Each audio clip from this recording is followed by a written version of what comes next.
สวัสดีผู้ฟังทุกท่าน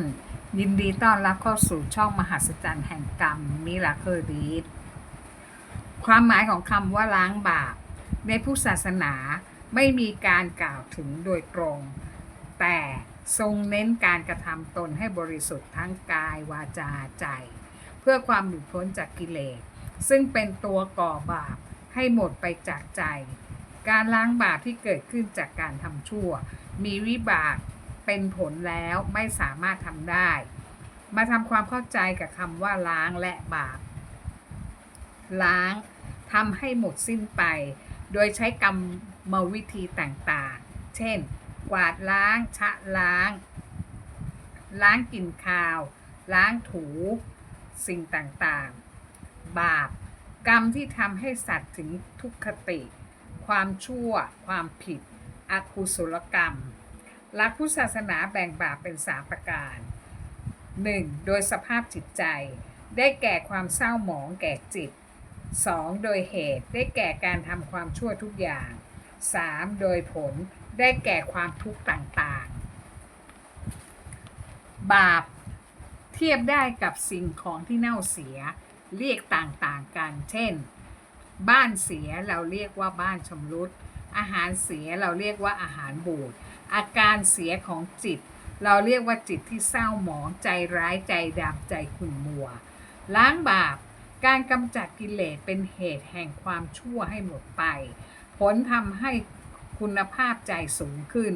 มีกายวาจาใจสะอาดบริสุทธิ์การล้างบาปไม่มีในพุทธศาสนาอย่างแน่นอนเพราะบุญและบาปไม่สามารถนำมาลบล้างกันได้อย่างเด็ดขาด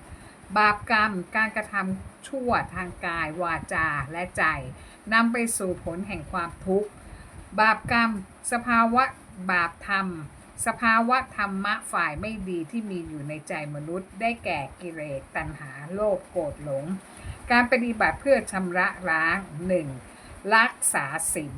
งดเว้นการทำบาปทางกายวาจาและใจ 2. การฝึกสมาธิเพื่อให้จิตสงบและตั้งมั่นเพื่อให้มีจิตที่บริสุทธิ์ 3. ปัญญาพิจารณาไตร่ตรองตามความเป็นจริงเพื่อเข้าใจธรรมชาติของสิ่งต่างๆและละคายกิเลสบุญและบาปไม่สามารถหักล้างกันได้เพราะเป็นสิ่งที่แยกขาดจากกันบาปเมื่อลงมือทำไปแล้วไม่สามารถแก้ไขหรือเปลี่ยนแปลงได้เพราะผลแห่งการกระทำได้เกิดขึ้นแล้วตัวอย่างการทำบาปก็เหมือนกับเกลือการทำบุญก็เหมือนกับการเติมน้ำลงไปเมื่อน้ำผสมเกลืออย่างไรก็เค็มอยู่ดีแต่ถ้าขยันเติมน้ำเรื่อยๆและหยุดใส่เกลือทำให้น้ำนั้นเจือจางความเค็มลงเพราะเมื่อเติมน้ำลงไปมากๆจะทำให้ความเค็มนั้นเจือจางแต่ความเค็มยังคงมีอยู่บุญช่วยเจือจางผลของบาปถ้ามันสร้างบุญกุศลอย่างต่อเนื่องและต้องหยุดสร้างบาปใหม่อีกการชำระล้างจิตใจเป็นสิ่งสำคัญที่สุดเนื่องจากอำนาจของกิเลสโลภโกรธหลงนำพาให้ไปเกิด 1. เป็นเดรัจฉานเพราะมีใจที่หลง 2. เป็นเปรตเพราะมีใจที่โลภหิวตลอดเวลา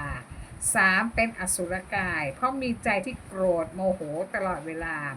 4. ตกนรกเพราะจิตใจนั้นเร่าร้อนมีแต่ความทุกข์ความเศร้าหมองตลอดเวลากล่าวถึงหญิงชราวัย75ปีคนหนึ่งเนื่องจากตั้งแต่เด็กจนโตเป็นสาวเธอแต่งงานไปมีครอบครัวเธออยู่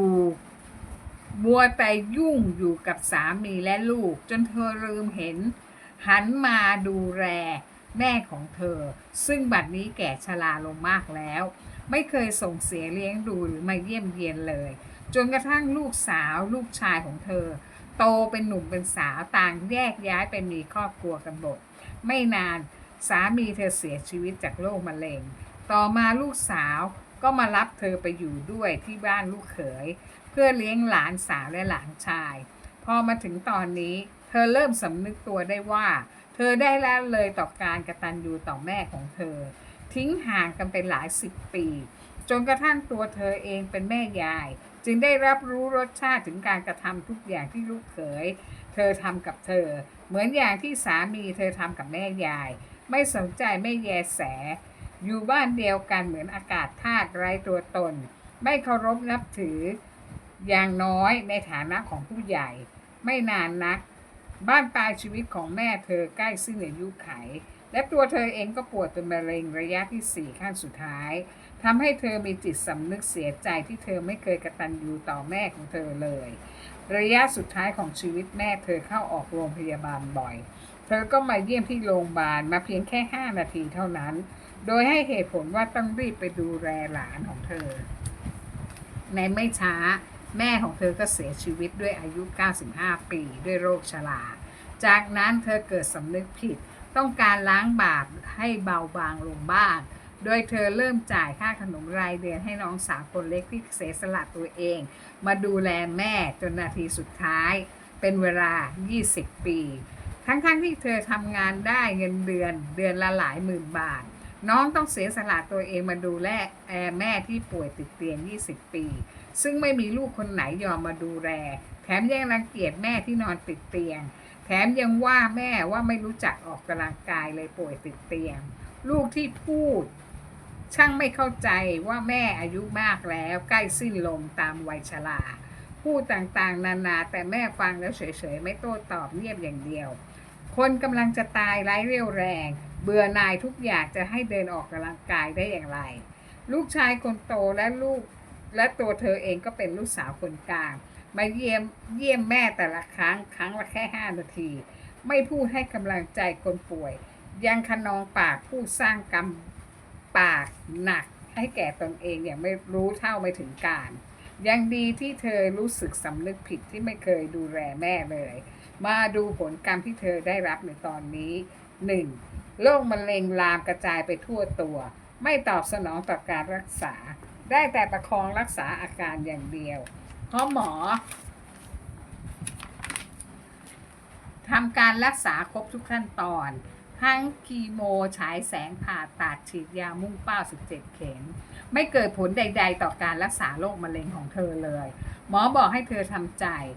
เธอทำได้แต่ข้ามครวญอยากตายทรมานมากเหลือเกินไม่อยากรักษาแล้วเธอถามว่าเธอทำกรรมอะไรนักหนาจึงได้เป็นเช่นนี้ 2. กรรมที่ลูกสาวพลอยได้รับที่มีสามีเผด็จการภรรยาไม่สามารถพูดอะไรได้เลยทะเลาะกันบ้านแตกต้องยกให้สามีเป็นใหญ่อยากทำอะไรก็ทำไปทั้งที่เธอเป็นข้าราชการระดับสูงส่วนลูกชายก็มีภรรยาที่ไม่สนใจอะไรทั้งสิ้นลูกชายต้องจัดการเองทั้งหมดดีที่ไม่มีลูกด้วยกันไม่สามารถพึ่งพาอาศัยกันได้เลย 3. กรรมที่พี่ชายคนโตและเธอสมทบกันว่าแม่บัดนี้ตัวพี่ชายคนโตชีวิตครอบครัวหาความสุขไม่ได้เลยพ่อทะเลาะกับลูกตลอดเวลาสามีภรรยาทะเลาะกันโดยไม่มีสาเหตุอะไร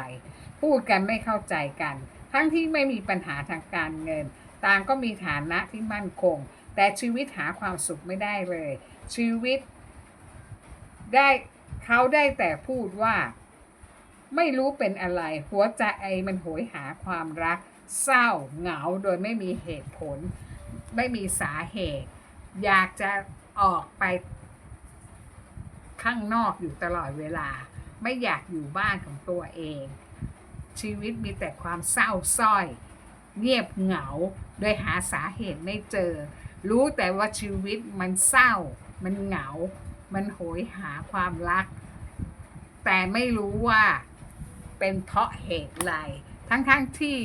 ชีวิตเขาอุดมสมบูรณ์มั่งมีสีสุขทั้งเงินทองลาภยศแต่หาความสุขทางใจไม่ได้เลย